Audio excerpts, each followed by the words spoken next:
Channel beauty salt आप लोगों का स्वागत है मेरे चैनल पर। आज जो वीडियो मैं आप लोगों के लिए लेकर आई हूँ वो है जब अगर आपने स्मूथनिंग, रिबॉन्डिंग या स्ट्रेटनिंग कराई है उसके बाद आपको आपके हेयर केयर कैसे करनी है वही मैं आप लोगों को इस वीडियो में बताने वाली हूँ। तो वीडियो के एंड तक बने रहिए और चैनल को सब्सक्राइब कर लीजिए ताकि आप लोगों के पास जो मैं न्यू अपडेट्स डालती हूँ इसमें वो आपको ईजिली मिलती रहे। तो वीडियो को स्टार्ट करते हैं। मैंने अभी रिसेंटली स्मूथनिंग कराई है, इसी वजह से मैं आप लोगों के साथ में ये वीडियो शेयर कर रही हूँ। मुझे 1 मंथ और 10 डेज़ हो चुके हैं स्मूथनिंग कराने को। तो कैसे कैसे केयर करनी है आपको जब आप स्मूथनिंग कराते हैं, जैसे आपने आज स्मूथनिंग कराई है तो आपको आज से 3 दिन बाद, 2 से 3 दिन बाद वो आपको बुलाते हैं, फर्स्ट हेयर वॉश वो करवाते हैं। ठीक है, तो मेरे चैनल पे मैंने एक वीडियो डाल रखा है जिसमें मैंने स्मूथनिंग का पूरा प्रोसेस डाला हुआ है, तो आज मैं उसी पे बात करने वाली हूँ। तो क्या है कि आपका 2 से 3 दिन बाद वो आपको बुलाते हैं और फर्स्ट हेयर वॉश वही कराते हैं। कोई 24 आवर्स के बाद बुलाता है या 48 आवर्स के बाद बुलाते हैं। ठीक है, तो ये था। उसके बाद में आपको फर्स्ट हेयर वॉश पार्लर में ही लेना है जहाँ पे आपने ये करवाया है। तो सबसे पहली चीज़ है, अगर आपने स्मूथनिंग कराई है तो आपको ऐसे पार्लर में ये करवानी है जहाँ पे बहुत ज़्यादा वहाँ पे स्मूथनिंग स्ट्रेटनिंग के कस्टमर आते हैं और जो भी क्लाइंट है वो आते हैं और वहीं पे आपको ये करवानी चाहिए। ऐसे नहीं कुछ पैसे बचाने के लिए आपको ये नहीं करना है कि आप कोई से भी पार्लर में जाके कर लें। तो आपको इस चीज़ का ध्यान रखना है, ऐसी जगह जाना है जहाँ पर इसके बहुत सारे क्लाइंट आते हैं, तो इस चीज़ का आप ध्यान रखें। दूसरी चीज़ है, आप स्मूथनिंग करा रहे हैं तो जो आपका वो 3 दिन का जो केयर होता है, जब आप स्मूथनिंग कराते हैं उसके बाद में जो 3 दिन का केयर, जैसे जब आपको फर्स्ट हेयर वॉश के पहले जो वो केयर करने का बोलते हैं, आपको आपके बालों को कानों के पीछे नहीं करना है, कोई हेयर बेल्ट, कोई रबर बैंड कुछ भी नहीं लगाना है, क्लचेस कुछ भी नहीं लगाना है, बालों को मोड़ना नहीं है, क्योंकि जैसे आपने वहाँ पर उस टाइम पे किए हैं वैसे ही आपके हेयर्स हो जाएंगे। एक्चुअली मैं बाहर भी गई थी और मुझे बहुत ज़्यादा प्रॉब्लम हुई, गर्मी भी बहुत थी, तो मुझे ऑल द टाइम वो पूरे बाल खोल के रखना पड़े और इस वजह से मुझे बहुत ज़्यादा गर्मी लग रही थी। तो गर्मियों में आप करवा रहे हो तो इस चीज़ का ध्यान रखें। तो 2-3 दिन आपको बिल्कुल बाल को ओपन रखना है, बिल्कुल कान के पीछे भी नहीं करना है। तो ये चीज़ होती है, तो इन चीज़ों का आप ध्यान रखें, क्योंकि अगर आपने ऐसा किया तो आपके बालों में वेव आ सकती है, एक बैंड आएगा जिस वजह से वो फिर वैसे ही रहेंगे। ठीक है, तो ये एक चीज़ है। फिर अगली चीज़ है कि आपको जब स्मूथनिंग हो गई है, आपके 3 दिन के बाद का प्रोसेस हो गया है, फिर आपको कैसे केयर करेंगे। आपको एक कंडीशनर और एक शैम्पू देंगे वो, ठीक है, वो देंगे, आपको सजेस्ट कर देंगे आप ये वाला, जैसे मैंने लॉरियल का कराया था तो मैं लॉरियल एक्सटेंशन यूज़ करती हूँ, वो वाला शैम्पू यूज़ करती हूँ, उसी का कंडीशनर यूज़ करती हूँ, तो वो वाला आप यूज़ करें। ठीक है, और उसमें ये दोनों मतलब आपको ध्यान रखना है कि आप वही वाला शैम्पू यूज़ करें जो उन्होंने दिया है। ठीक है, फिर अगली चीज़ है, आप अब जैसे गर्मियाँ थी, अब आपको किचन में काम कर रहे हैं तो गर्मी भी लग रही है, काम भी करना है, तो जूड़ा बांध लेते हैं। तो जूड़ा आपको नहीं बांधना है, जूड़ा बांधोगे तो आपके हेयर डैमेज होंगे। 1-2 बार मैंने भी बांधे थे और मैंने ये चीज़ फील करी है, इसीलिए मैं आप लोगों के साथ में शेयर कर रही हूँ, क्योंकि मेरा भी ये फर्स्ट एक्सपीरियंस था और जो जो चीज़ें मैंने की है, नहीं की है और क्या करना चाहिए वही मैं आप लोगों के साथ में ऑनेस्ट रिव्यू शेयर कर रही हूँ, ऑनेस्ट चीज़ें बता रही हूँ कि ये चीज़ें होती है।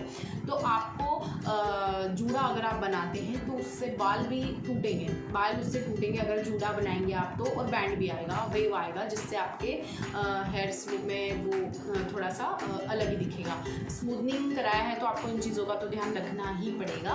फिर अगली चीज़ है, आप जब सोओगे, जैसे आप वो 2-3 दिन जो रहते हैं उसमें भी आपको, बहुत से लोग रहते हैं उनका ये रहता है कंसर्न कैसे सोएंगे हम, बालों को बिल्कुल आपको ऊपर रखना है अपने बालों को और फिर आपको सोना है। ठीक है, तो अभी क्या है कि अभी जैसे ये वाले जो रबर बैंड हैं, ये वाले इस टाइप के आपको यूज़ करना है, बिल्कुल ये बालों को तोड़ता नहीं है।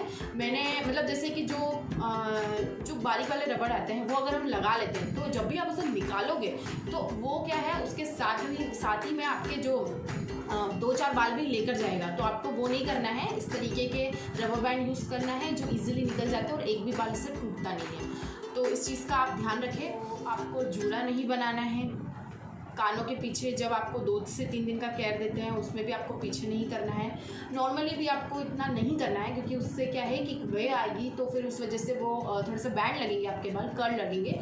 तो ये चीज़ का आपको ध्यान रखना है। रबर बैंड आपको मैंने बताया उसी टाइप के यूज़ करना है, इस टाइप के ब्रांचेस ये इस टाइप के करना है।